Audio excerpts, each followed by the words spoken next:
all it is a sheet, and then when you turn it on, there's a light source behind it. So if you don't have one of these, absolutely no trouble. Just put some masking tape around the edges, the four edges of your pattern piece with the fabric on it. Even the large size, it works beautifully. Just make sure you've got the pins in between and pop it up on a window.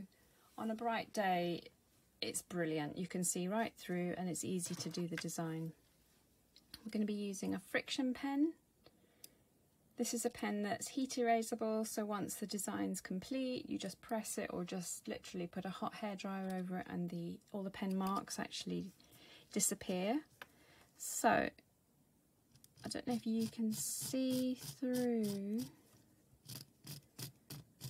the fabric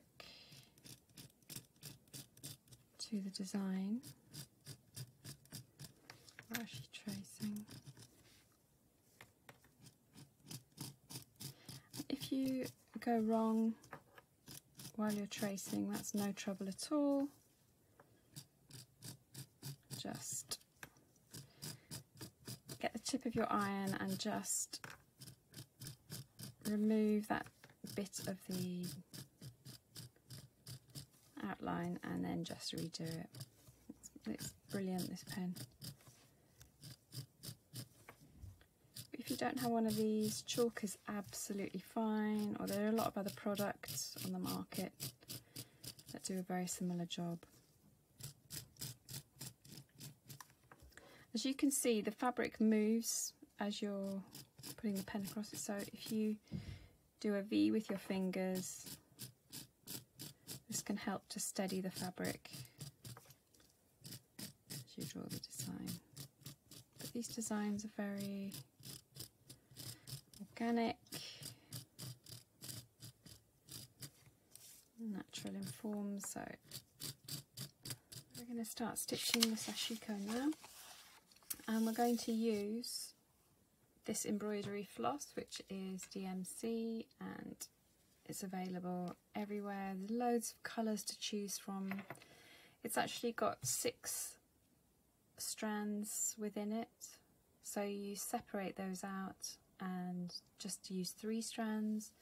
Just click on the QR code, you can go to the video that shows that. Start, and we're going to work in circles going inwards and then finish off on the star on each one. So as you can see, that's ½ centimetre in or so, so it's a 1 centimetre seam allowance. So we want it to be outside so that when it's stitched, it looks seamless on the edges. The seam looks seamless. So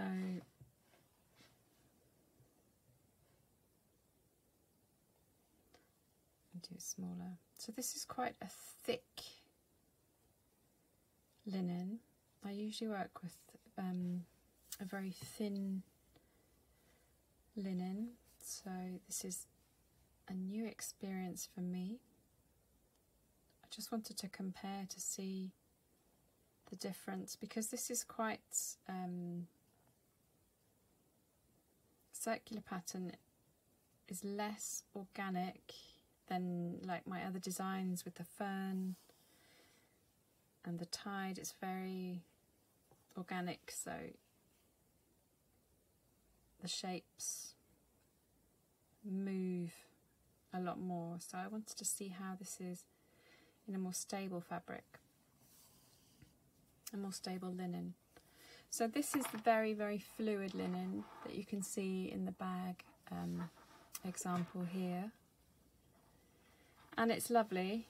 I actually love it because I love the fluidity and I love the lovely wrinkles that happen with linen. But this thicker linen is far more stable, less wrinkles, but it's still the same material used to produce it. It's made in Ireland and sustainably and responsibly made. Flax linen. if you're a beginner,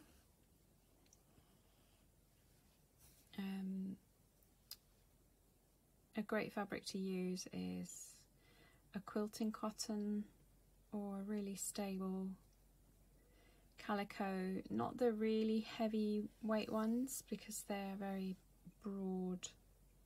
There are holes between the threads, the warp and weft.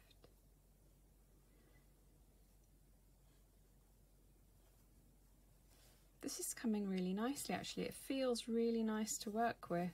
This is the more stable linen. The concertinaing is really to help when you have thick fabric and a lot of resistance to get the thread through. So when you have a lighter fabric or you're just doing a couple of stitches, it's not actually necessary to do that, but that is the traditional method. So this sashiko that we're doing is the modern method rather than the traditional. With the traditional, there are no knots behind and the whole piece is worked from the front of the fabric, the right side of the fabric. Whereas the modern method is kind of more like embroidery today, where we work from the front and the back of the piece. But again, everybody finds their own comfortable way to do things. So it's good to learn and then find your own feet on what you like. Right, so now we've finished that circle. We're going to do this centre star. So to get a really straight line, we're going to do both of them in one go. I don't know if that makes sense, but I'll show you. So literally, so we've got the two lines going across like so. So to get a really true line, which is noticeable, the eye, it jars the eye if it's not a straight line. But like so, you'll get a really lovely true line across the star. And then we do it the opposite way as well.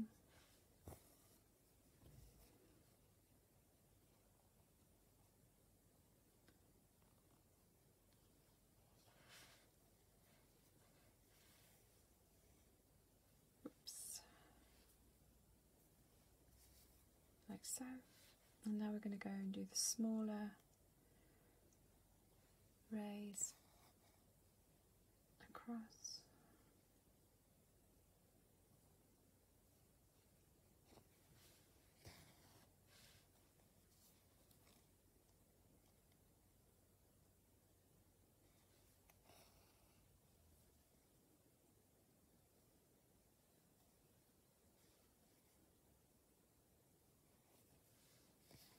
And then go through twice, just to make sure your thread is secured around that stitch, and then do 2 twists like so, pull through, and that secures it, makes a tiny knot. So put your nail over that twist as you pull the thread through, and you've created a super secure knot like so. You don't have to change threads as I have, you can just work behind them. Just want to show you how to actually do it.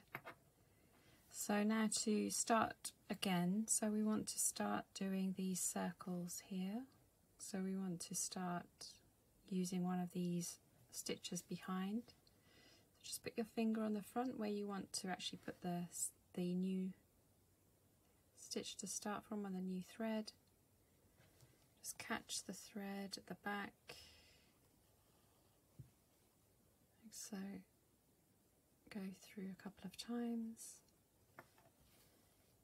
and now we want to create a knot, so put it through again and then round twice, put your nail on that twist, pull through, and you've got a beautifully secure knot. And now you can start working again.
So all made, turned, and now we're going to close up this gap that we turned it through. So we're going to do invisible stitching. So there are two ways of doing this. It's kind of like reversing, which gives a crisscross effect. If you go forwards, it's almost like a basque. My brain will think of the right word in a moment. So to start off, you can do a knot, but I'm actually going to start without a knot and go from, just get some focus.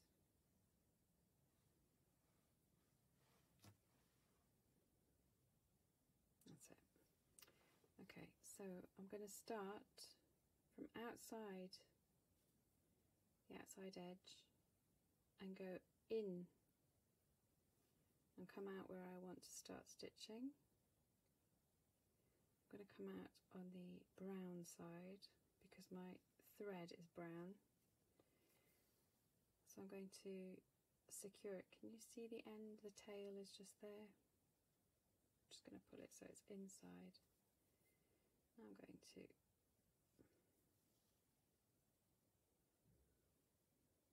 just do a couple of securing stitches, like so. So it's really strongly in place. And now I'm going to pinch between my finger and my first finger and my thumb, and we're going to, just as though we're cinching in a corset, that's the word, not basque. We're going to go across as though it was the ribbon on the back of a corset. And these tiny stitches that are invisible will hold it securely. We are right at the end of the row, and we've closed up that gap. So when this is on the table, you won't notice anything. It's going to be beautifully hidden away. So to finish off, we're going to put the needle through maybe 2 strands of the fabric and then put it around twice, once, twice, pull that down and pull the thread through. Then put your nail on the knot and kind of pull it right back down to the edge of the fabric. And you can do another one. Make it super secure. And then to finish off, rather than cut your thread here, if you take your needle and put it into the work and then come out on a bulky bit like so.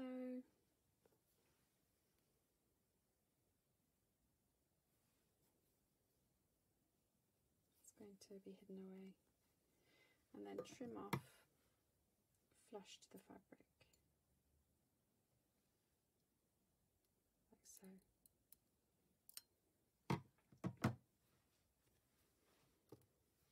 And we're done. Lovely. I'll finish those off now and show you at the end.